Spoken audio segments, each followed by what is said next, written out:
میرے بھائیوں اب بزرگان دین کی عادت تھی کہ وہ ماہ رمضان المبارک کی تیاری رجب شریف سے شروع کر دیا کرتے تھے، اور ہم لوگوں کا حال یہ ہے کہ ہم لوگ تو رمضان شریف میں بھی نیکیاں کرنے سے قاصر رہتے ہیں۔ بہرحال میں نے جس آیہ کریمہ کی تلاوت کی ہے میرے بھائیوں، ہم لوگ دنیا کے اندر ڈوب چکے ہیں، دنیا کی محبت میں مبتلا ہو چکے ہیں۔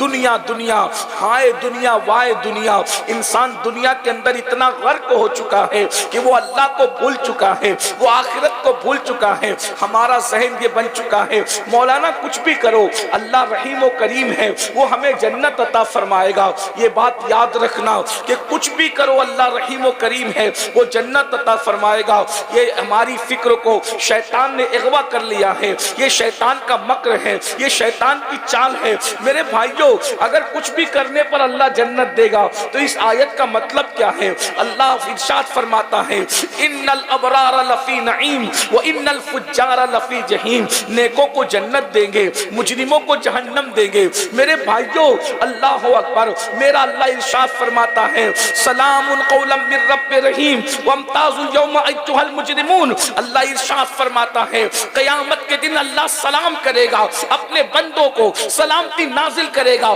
اپنے بندوں پر، اور جب اللہ سلام فرمائے گا تو ارشاد ہوگا وامتازوا اليوم ایھا المجرمون، مجرموں کو الگ کر دیا جائے، مجرموں کو چھاٹ دیا جائے، صرف نیک بندوں کو سلام کرے گا اللہ، ان پہ سلامتی نازل فرمائے گا، مجرموں کو چھاٹ دیا جائے گا، پاپیوں کو چھاٹ دیا جائے گا، گنہگاروں کو چھاٹ دیا جائے گا۔ میرے بھائیوں بتاؤ ہم نے آخرت کی کیا تیاری کی ہے؟ ہم کسی بھی سفر پہ جاتے ہیں تیاری کرتے ہیں، یہاں سے ممبئی تک جانا ہے تیاری کرتے ہیں، یہاں سے لکھنؤ تک جانا ہے تیاری کرتے ہیں، سعودی جانا ہے تیاری اور بڑی ہو جاتی ہے، سفر جتنا بڑا ہے تیاری اتنی بڑی ہے۔ بتاؤ آخرت کا اتنا طویل سفر ہے، اس طویل سفر کے لیے ہم نے کیا تیاری کی ہے؟ یہاں جتنے بھائی اور بہنیں موجود ہیں میں سب کی توجہ چاہتا ہوں، اس لیے کہ ہمیں وقت پہ محفل کو مکمل بھی کرنا ہے۔ دھیان سے ایک ایک جملے کو سن لیں، اللہ کرے آپ کے دل و دماغ میں میرے جملے اتر جائیں، میرے بھی نجات کا سامان ہو، آپ کی بھی نجات کا سامان ہو۔ میرے بھائیوں ذرا غور تو کریں، اتنا طویل سفر ہے، نہ جہاں دوست کام آنے والے ہیں، نہ جہاں ماں کام آنے والی ہے، نہ جہاں باپ کام آنے والا ہے، نہ جہاں بھائی کام آنے والا ہے، نہ جہاں خاندان اور قبیلہ کچھ کام نہیں آئے گا، نہ حسن کام آئے گا، نہ ڈگریاں کام آئے گی، کوئی کام نہیں آئے گا۔ میرا اللہ فرماتا ہے یا ایھا الذین آمنوا اتقوا اللہ ولتنظر نفس ما قدمت لغد، اے ایمان والو تم نے کل قیامت کے دن کے لیے کیا سرمایہ روانہ کیا ہے، کیا اعمال بھیجے ہیں، اس سلسلے میں فکر کرو، اس سلسلے میں غور کرو۔ بھائیو بتاؤ ہم نے کیا اعمال بھیجے ہیں، ہم نے کیا روانہ کیا ہے؟ ارشاد ہوتا ہے واتقوا اللہ، اللہ سے ڈرو، اور ارشاد ہوتا ہے ان اللہ خبیر بما تعملون، کہ بے شک اللہ تمہارے اعمال کی خبر رکھتا ہے۔ ہمارے پاس تو کوئی جنت کی سند نہیں ہے، کوئی جنت کی گارنٹی نہیں ہے، اس کے بعد بھی ہم آرام سے سو رہے ہیں، قہقہے لگا رہے ہیں، فلمیں دیکھی جا رہی ہیں، سیریل دیکھی جا رہی ہے، عورتوں پہ پاپ کی نظریں ڈالی جا رہی ہے، جوا کھیلا جا رہا ہے، کرکٹ دیکھی جا رہی ہے، گندی فلمیں دیکھی جا رہی ہے۔ میرے بھائیوں جن کو رسول اللہ نے جنت کی بشارتیں دی تھی ان لوگوں کا حال یہ تھا، وہ آخرت کو یاد کر کے روتے تھے، جنہوں نے آخرت کی تیاریاں کی تھی وہ آخرت کو یاد کر کے آنسو بہاتے تھے۔ آئیے میں آغاز کرتا ہوں افضل البشر بعد الانبیاء بالتحقیق سیدنا صدیق اکبر کی۔ اللہ اللہ، کون صدیق اکبر؟ اللہ اکبر، نبی کے مصلی کا پہلا امام، رسول اللہ پر ایمان لانے والوں میں صدیق اکبر اول۔ اللہ اکبر، اندازہ فرمائے حتیٰ کہ نبی پاک جس کو اپنے ساتھ ہجرت کے لیے ساتھ لے کر کے جائیں، اللہ اللہ، اپنے اور غار ثور کے اندر رسول اللہ سے پہلے صدیق اکبر پہنچے۔ وہ صدیق اکبر جس کو جو ہے نا قدرت جس کے شان میں قرآن کی کم و بیش 22 آیتیں نازل کرے، وہ صدیق اکبر جس کی منقبت لکھنے کے لیے اللہ کے رسول حسان بن ثابت کو حکم دے، اور میرے آقا علیہ السلام فرمائے، سرکار فرماتے ہیں اگر میری پوری امت کا بلکہ اہل زمین کے ایمان کو تولا جائے, اہل زمین کے ایمان کو تولا جائے تو سب کا ایمان ایک پڑنے میں رکھا جائے اور ابو بکر کا ایمان ایک پڑنے میں رکھا جائے تو ابو بکر کا ایمان سارے لوگوں کے ایمان پر بھاری ہو جائے گا. مجھے بتاؤ جس کے ایمان کا حال یہ ہے کہ بلال کا ایمان, عمار کا ایمان, اویس قرنی کا ایمان, جس کے ایمان کا ایک حصہ ہو اسے صدیق اکبر کہا جاتا ہے, اس کے باوجود بھی صدیق اکبر رضی اللہ تعالیٰ عنہ پوری رات روتے ہیں یہ سوچ کر کے اللہ قیامت کے دن تو ابو بکر سے کیا پوچھے گا اور ابو بکر تجھے کیا جواب دے گا. ایک دن صبح کے وقت صدیق اکبر ایک باغ کے قریب سے گزر رہے, مدینہ منورہ کے باغ کے قریب سے چڑیوں کو چہچہاتے دیکھا تو کہتے چڑیوں تم کتنی خوش نصیب ہو, تم تو ابو بکر سے زیادہ خوش نصیب. لوگوں نے کہا اے خلیفہ رسول, ان چڑیوں کو آپ اپنے سے زیادہ خوش نصیب کہتے ہیں؟ صدیق اکبر فرماتے ہیں ہاں, اس لیے کہ قیامت کے دن یہ چڑیا مٹی ہو جائے گی, ان سے اللہ حساب نہیں لے گا. لیکن ابو بکر سے اللہ حساب لے گا تو ابو بکر اللہ کو حساب کیا دے گا. تھوڑی دیر کے لیے غور کر لو, یہ جلسے لطیفہ گوئی اور قہقہے کے لیے اور سیلفیاں لینے کے لیے نہیں ہے. تھوڑی دیر ذرا اپنے موبائل کو اپنی جیب میں رکھ کر اپنی آخرت کے حوالے سے احتساب کر. ہمارا ہم سنیوں کا تو ایمان یہ ہے کہ جس طرح جنت کا ہونا یقینی ہے ویسے ابو بکر صدیق کا جنتی ہونا یقینی ہے. سبحان اللہ سبحان اللہ سبحان اللہ سبحان اللہ.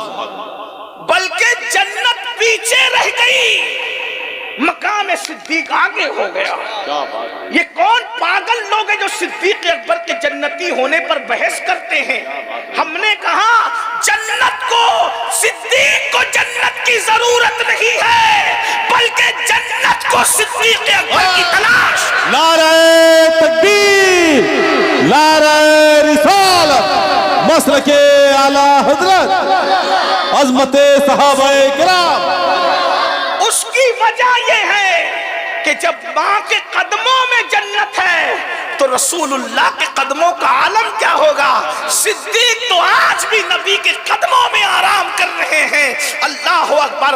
اندازہ فرمائے کتنے پاگل ہیں وہ لوگ جو اصحاب کہف کے کتے کو تو جنتی ماننے کے لیے تیار ہے اور صدیق اکبر کے جنتی ہونے پہ شکوک و شبہات کا شکار ہے.